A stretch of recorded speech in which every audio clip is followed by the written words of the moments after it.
Assalamualaikum warahmatullahi wabarakatuh. Berjumpa kembali dalam kegiatan belajar dari rumah, materi tematik, tema 1, subtema 3, pembelajaran yang ketiga bersama saya, Ustadzah Ulum. Nah, anak-anak, sebelum kita mulai pembelajaran, jangan lupa baca doa terlebih dahulu, supaya kita senantiasa diberikan kesehatan oleh Allah di kondisi pandemi ini, dan kita diberikan kemudahan untuk menerima ilmu dan dijadikan ilmu yang barokah manfaat. Amin, amin, ya robbal alamin.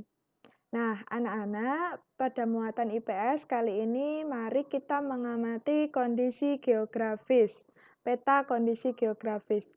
Dari peta ini, Ustadzah zoom ya. Dari peta ini kita tahu bahwa kondisi geografis Indonesia itu terletak di antara dua benua, Asia dan Australia, dan dua samudra, Samudra Hindia dan Samudra Pasifik. Nah, ini adalah kondisi geografis Indonesia. Indonesia terdiri dari berpulau-pulau dan memiliki daerah perairan yang sangat luas. Nah, kondisi geografis tersebut anak-anak pastinya mempengaruhi kehidupan masyarakat Indonesia. Salah satunya karena Indonesia memiliki sumber daya alam laut yang beraneka ragam, baik yang hayati maupun yang non-hayati, seperti ikan, terumbu karang, dan gas yang ada di dalam bumi, minyak bumi itu ya. Itu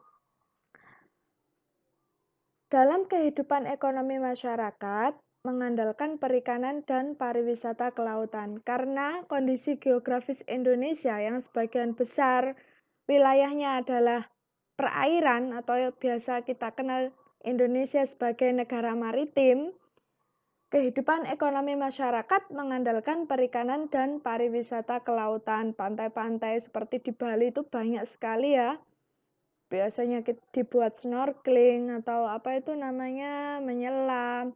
Wisata pantainya sangat terkenal, ada di Pulau Penyu itu namanya wisata bahari. Seperti yang ada di Jawa Timur sendiri kita punya wisata bahari Lamongan. Nah, itu adalah salah satu pengaruh kondisi geografis Indonesia yang merupakan negara maritim, yang sebagian besar wilayahnya terdiri dari perairan. Dalam kehidupan sosial, masyarakatnya juga lebih terbuka dan ramah terhadap masyarakat pendatang. Artinya apa?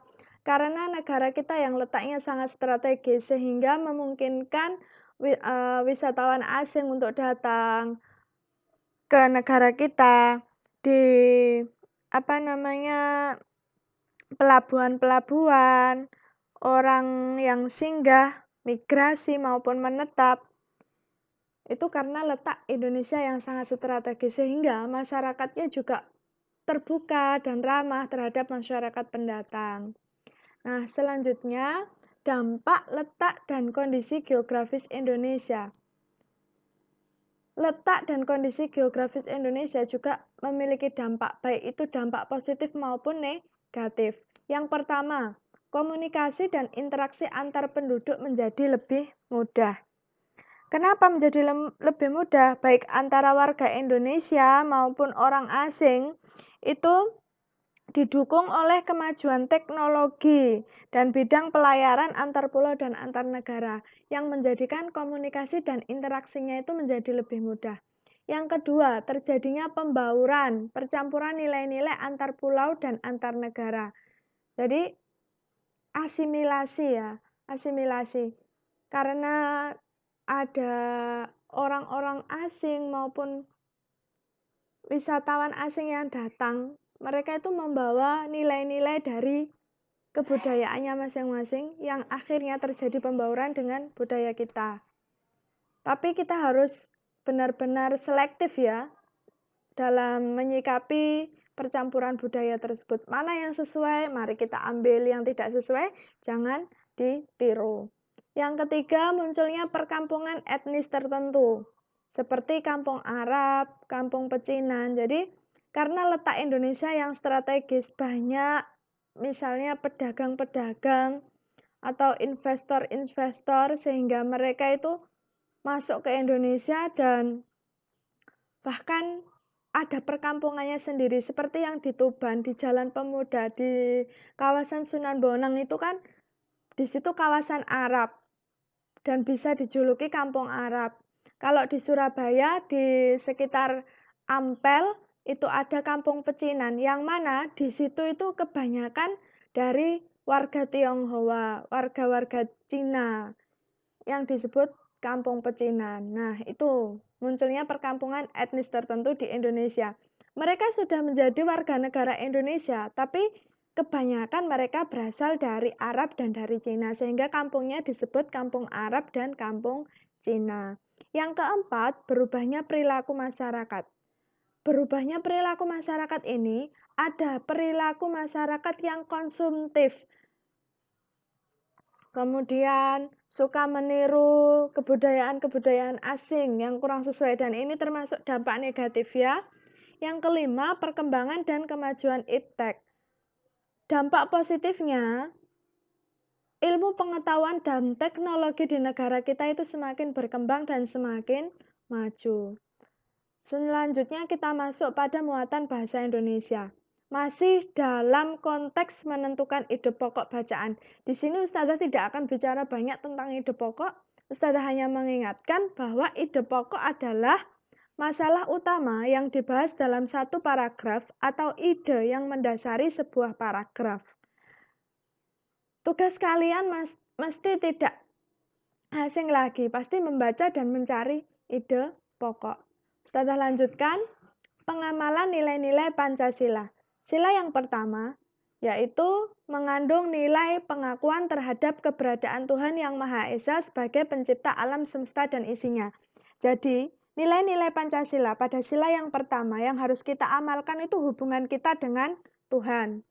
Yang kedua, rumusan seluruh budi manusia Indonesia yang mengakui kedudukan manusia yang sederajat dan memiliki hak dan kewajiban yang sama sebagai warga negara. Jadi, sila kedua kan kemanusiaan yang adil dan beradab. Kita harus memanusiakan manusia. Artinya kita harus saling menghargai, saling tolong-menolong. Karena apa? Manusia itu di hadapan Tuhan derajatnya sama. Ya, semuanya sama. Hanya iman dan takwanya yang berbeda. Dan hak dan kewajiban kita sebagai warga negara Indonesia semuanya sama. Yang ketiga, mengandung nilai bangsa Indonesia itu sangat menjunjung tinggi persatuan bangsa. Sesuai dengan bunyi silanya Persatuan Indonesia, yang mana mengandung nilai bangsa Indonesia itu sangat menjunjung tinggi persatuan. Artinya apa? Kita harus bisa mengatasi perbedaan-perbedaan yang ada di Indonesia. Kita harus mendahulukan kepentingan umum daripada kepentingan pribadi. Yang keempat, kehidupan dalam bermasyarakat dan bernegara berdasarkan atas sistem demokrasi, membiasakan bermusyawarah. Nah, itu adalah pengamalan nilai Pancasila yang keempat. Yang kelima, salah satu tujuan negara yang hendak mewujudkan tata masyarakat Indonesia yang adil dan makmur berdasarkan Pancasila. Yang mana cara kita mengamalkannya yaitu tidak mengubah dan tidak mengganti dasar negara Pancasila. Bagaimana anak-anak? Apakah kalian bisa memahami apa yang Ustazah jelaskan? Semoga kalian dapat memahami ya. Apabila ada yang kurang jelas, silakan kalian tanyakan melalui WA Group. Demikian pembelajaran kita hari ini. Nanti tugasnya menyusul di WA Group ya anak-anak. Tunggu dulu. Ada waktu kalian menyimak video ini. Kalau ada pertanyaan silahkan kalian tanyakan. Ustazah buka diskusi di WA Group. Nanti kalau sudah tidak ada yang tanya, baru Ustazah kirimkan tugasnya. Ustazah akhiri, wassalamualaikum warahmatullahi wabarakatuh.